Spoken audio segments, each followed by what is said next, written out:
A grim overview of the opioid crisis depicted in a national magazine and news feeds. The VA played a role in fueling an epidemic, accidental opioid overdoses, that's been killing twice as many veterans as non-veterans. Vet advocate Ed Wagner fought in the Vietnam War. He says he's taken every opiate known to man to treat his chronic severe pain. He feels fortunate he's still alive today.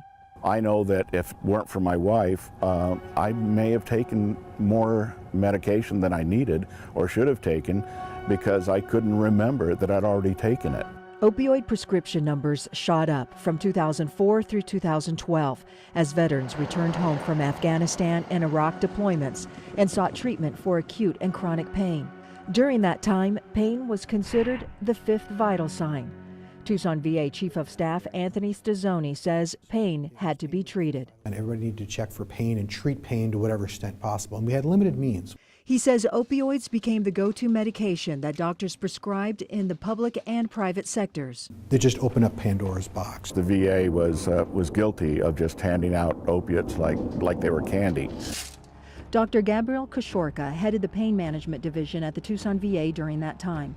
She told us after years of overprescribing the highly addictive painkillers to veterans, in late 2012, the VA ordered a drastic cutback for chronic pain patients.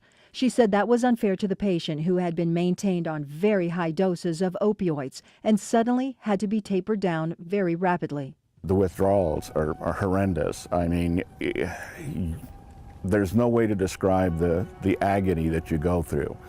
And that's the first time I ended up in what's Ward 1, which is a psych ward, because I couldn't handle getting off the opiate. Dr. Koshorka led the way in alternative care, and her chronic pain team helped Wagner taper down slowly.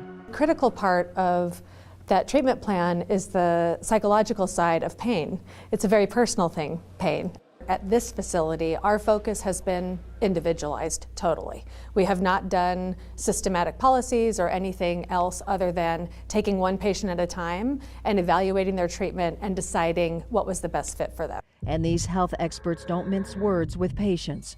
The holistic path may be hard, but the alternative could be deadly. For the love of your family, for the love of your community, go ahead and get the help. There's no stigma. I mean, forget the stigma. Valerie Cavazos, KGA 9 on your side.